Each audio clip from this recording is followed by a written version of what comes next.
El nombre Pascal Laugier quizá no le suena a todos, pero para los amantes del terror extremo es sinónimo de dolor, crudeza y angustia. Director de la ya icónica Martyrs, Laugier se ha ganado un lugar entre los autores más viscerales del cine de horror francés contemporáneo. En 2018 estrenó Incident in Ausland, una película que, aunque en apariencia es una historia de Home Invasion, esconde mucho más.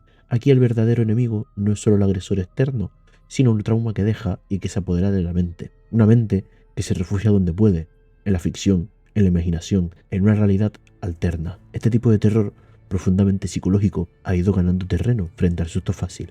Películas como Ghostland no solo buscan asustarte, sino que te obligan a sentir incomodidad, empatía y muchas veces desesperación.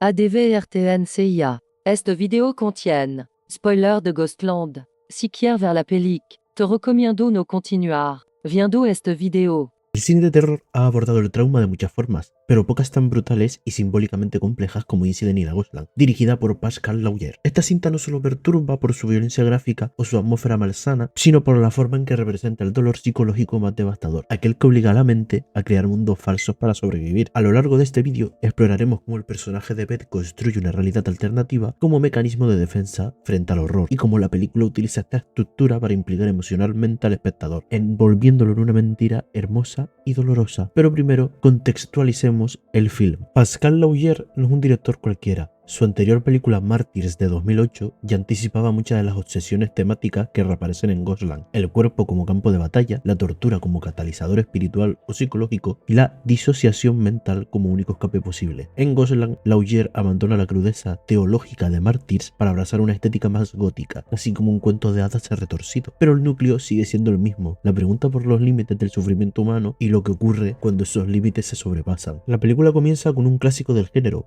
una madre y sus dos hijas, Beth y Vera, se mudan a una vieja casa heredada. No pasa mucho tiempo antes de que la pesadilla empiece. Dos invasores irrumpen violentamente y someten a las chicas a una noche de horror, marcada por la tortura, la humillación y la muerte simbólica de su inocencia. Sin embargo, Ghostland no es una simple historia de home invasion. El primer gran giro llega cuando, tras esa noche de horror, vemos a una Beth adulta convertida en una escritora de éxito, aparentemente recuperada, con una familia y una vida ilegal. Pero algo no encaja. Su hermana Vera parece seguir atrapada en aquella noche y su madre parece viva. El espectador, al igual que Beth, quiere creer en esta nueva realidad, hasta que todo se derrumba. La pieza central de Incident in Ghostland es la revelación de que toda la vida adulta de Beth ha sido una fantasía disociativa, una construcción mental erigida por su mente para protegerse del dolor insoportable de la situación real. Ella y su hermana siguen atrapadas en la casa, siendo torturadas sistemáticamente por los mismos agresores. La mente de Beth, al no poder soportar el horror, se rompe, y esa ruptura adopta la forma de una ficción en la que ella ha triunfado, ha escapado y ha dominado a sus demonios. Una ficción tan vívida que incluso engaña al espectador.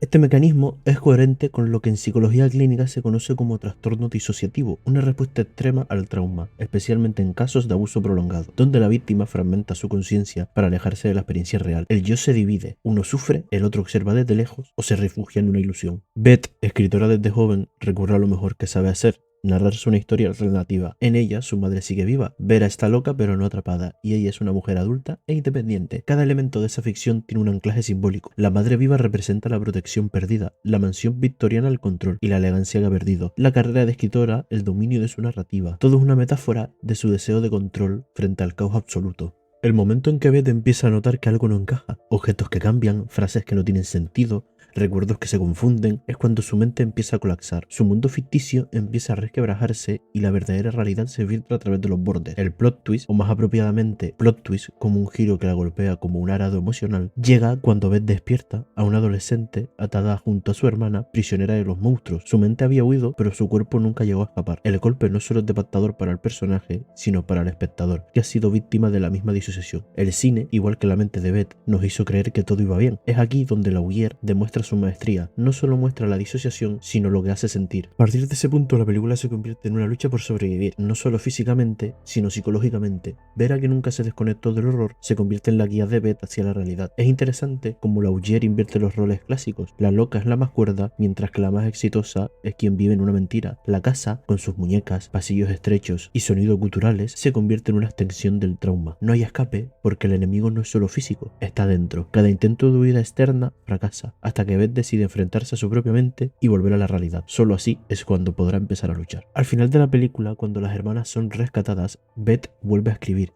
pero ya no lo hace para evadirse, sino para recordar y para testimoniar lo que vivió. La máquina de escribir, que antes era una herramienta de disociación, se transforma en una vía de expresión, en un puente hacia la verdad. En este sentido, Ghostland es también una metáfora del arte como forma de supervivencia, la narración no como mentira, sino como herramienta de reconstrucción. En Ghostland, la casa donde transcurre casi toda la historia no es solo un escenario, es un símbolo, un lugar cerrado, lleno de muñecas, espejos rotos y puertas que se cierran, un reflejo directo del estado mental de Beth. Las muñecas, silenciosas, vacías, a veces mutiladas, representan la cosificación que sufren las protagonistas a manos de sus agresores. No son vistas como personas, sino como objetos que se pueden romper o usar, y eso poco a poco va moldeando la mente de Beth. Los espejos, por su parte, tienen una función clave, reflejan una realidad distorsionada, son el umbral entre lo real y lo imaginado, que es lo que Beth ve cuando se mira, a la escritora exitosa o a la víctima atrapada en un ciclo eterno de tortura. Todo en la puesta en escena habla de la fragmentación, nada está en su lugar, y así como la casa se va desmoronando, también lo hace la línea entre lo que ocurre fuera y dentro de la mente de Beth.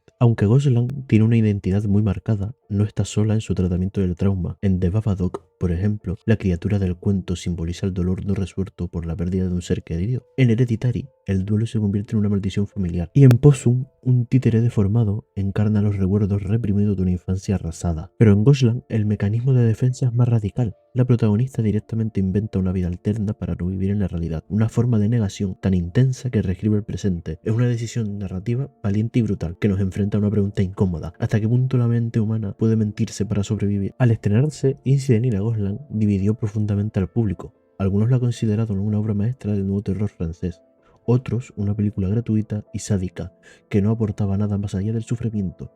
Pero lo cierto es que la crudeza de sus imágenes no es gratuita, responde a una intención muy clara de mostrar cómo se rompe una mente. El abuso aquí no es estético, es narrativo. No se trata de mostrar violencia por mostrarla, sino de explorar sus consecuencias reales. Aún así, el debate continúa.